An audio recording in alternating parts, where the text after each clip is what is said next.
Donald's not making America great again. He's making America hate again. And the vast majority of us, we cannot afford to see his vision of America come to be. Luckily, we the voters carry the future of this country.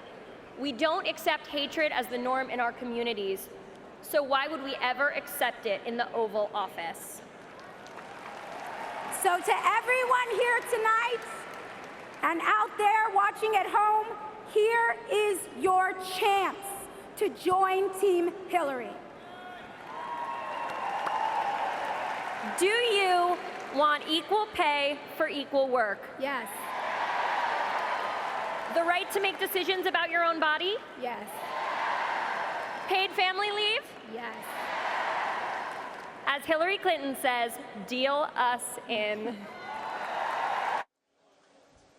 Actresses Lena Dunham and America Ferrera making the case for Hillary Clinton.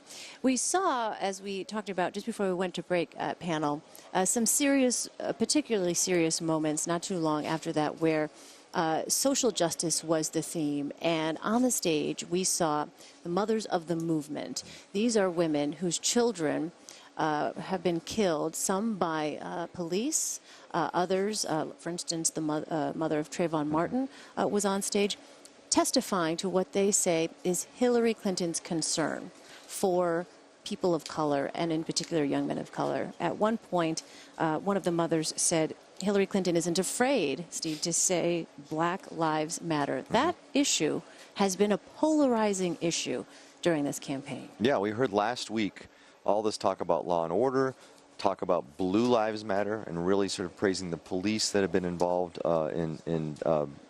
been victims of some shootings in recent weeks. And so, yes, you're right. The polarization on this issue is extremely interesting.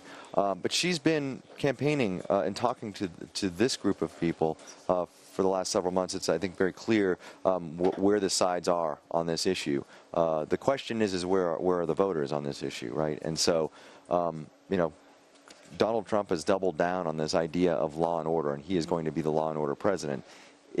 Are we, as a country right now, at a point where people are fearful of crime, and will they buy into that argument? Or is there more of an empathetic, sympathetic feeling toward some of the victims of this violence? I mean, we'll see as the months go on, but that's what's sort of being set up for the general election. Yeah, you know, that moment, as I said before we went to break, was compelling in the sense that the reaction from the crowd, I thought, was very palpable. Yeah, it was very emotional. Right? I mean, you could see in people's eyes how moved they were as they heard the stories of these women and the concerns that they had.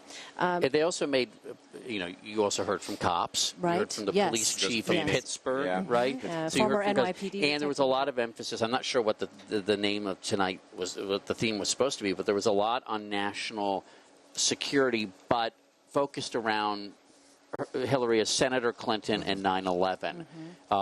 Only a couple of mentions of ISIS, one from Madeleine Albright, but that was put in the context of human trafficking, of selling young women, anyway.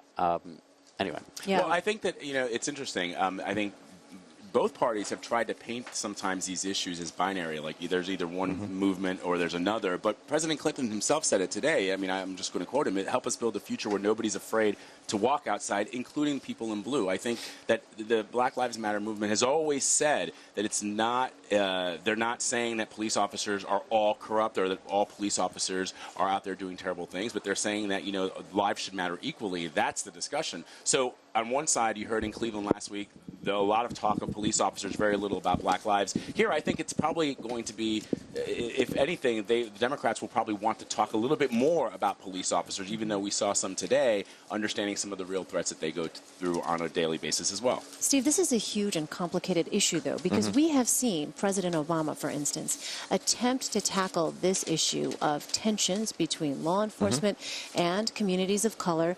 and been, in some people's views, not very successful in helping to bridge the divides that exist. Now, the question then becomes, what might Hillary Clinton, have we heard anything in the way of specifics about how it is that she would attempt to help ease some of these tensions? It's a very good question, and I don't know the answer to that, other than this is a president who, this is a racial issue, right? And this is an African-American president who's not been able to tackle this issue. And you would think he'd be well-positioned, right, to do this. Yes. Yeah, I'm not saying he hasn't tried, but I'm just saying you think he would be the perfect person, well-positioned to deal with this.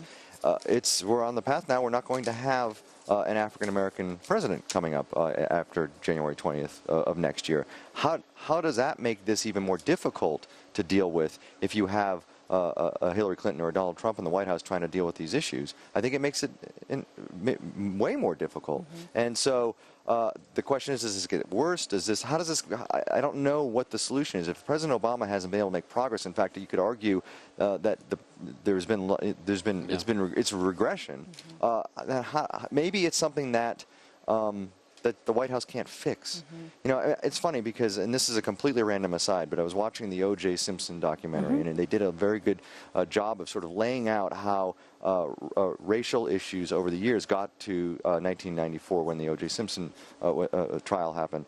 And these issues have been going on for decades, right? And they haven't been fixed. Whether it was in the 60s in L.A. or the 70s or the 80s, I mean, Rodney King in the 90s, these issues have been around in this country for decades, yet we haven't made any progress. So I guess the question is how do you make progress? Is there progress to be made, or is this something that just we're going to continue to live with? Yeah, I think that part of the problem is that, and it's right that you point out that O.J. Simpson documentary, because what did it start out with? If you recall, it started out with the video of the Rodney King beating. That's right. And so back then, the idea that somebody happened to be in his room and he just happened to 25 years ago, 25 years ago, right? Now people have these digital devices, their smartphones, and they're more able to film these things when they happen. I think the issue, Steve, has always been historically going back to, I mean, this is a 100-year struggle that African Americans have faced in American history, that very few times people didn't believe them, or in the South during the Jim Crow era, in the Reconstruction era, that you were never going to get a white jury to convict a white police officer, or let alone a white person, of lynching somebody or killing somebody. Now that there's video starting, it's not the first time Rodney King, but it's the first time it seared the public consciousness. And now you have people that are able to show this. And so now you can't say, well, I didn't know this was going on. Right. I'm not aware of what's happening in some instances or in some cases. And I think that's what may be ultimately that. But what's interesting, so we're seeing more of it, right? Because there are more cameras out there, yet we don't seem to be progressing on fixing the issue, right? And I guess that's the ultimate question. Although President Obama himself has said that, he's said it recently, that, you know, the way the race relations in this country have gotten infinitely better than when he was a young man, and they are getting better every single day. It's not. I think the idea being that we don't want to paint it as it's still stuck in Jim Crow era, like here. Okay, and he can say that as an African American president, but so when you lose that, when you have a white president in Donald Trump or Hillary Clinton, how do they address race issues? It's not going to be that easy for them. You know, the thing that struck me. Earlier, we were talking to Mark Morial, the president of the National Urban League, and he said precisely what it is that you've just said, that these issues are not new. The documentation may be new, but these are issues that have historically, as you noted, been a concern for people in communities of color for a very long time. But the question is Hillary Clinton going to, at one point, have to provide specifics on this issue, or will the character witnesses that she's presented, for instance, tonight, like mothers of the movement, will that be enough for people to at least say, well, at least this is an issue that she is going to tackle some way, somehow, as opposed to perhaps we haven't heard as much about that from Donald? I guess my question is what are the specifics on the issue, right? If Barack Obama hasn't been able to fix it or make huge progress on this, what are the answers? I'm not sure anybody knows that. I'm not sure anybody knows that, right? So in 3 months, is she going to come up with proposals that will answer this question? I don't know. Again, we've been dealing with these issues for decades.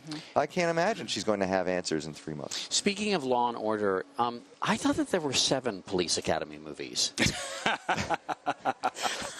Nothing beats Police Academy 2. Well, because he said he watched 6 of them. Yeah. Back to back to back. But there have been a couple of straight-to-video remakes, Wasn't there, right? wasn't there one where they were in Moscow? Okay. I think there was. It might be relevant with everything that's happening. With everything that's happening. Why do we have fact checkers if they're not on this? All right. Yes, we need to find out. Maybe we Police can run Academy some movies. clips. I thought We're this gonna was a take a news quick break. organization.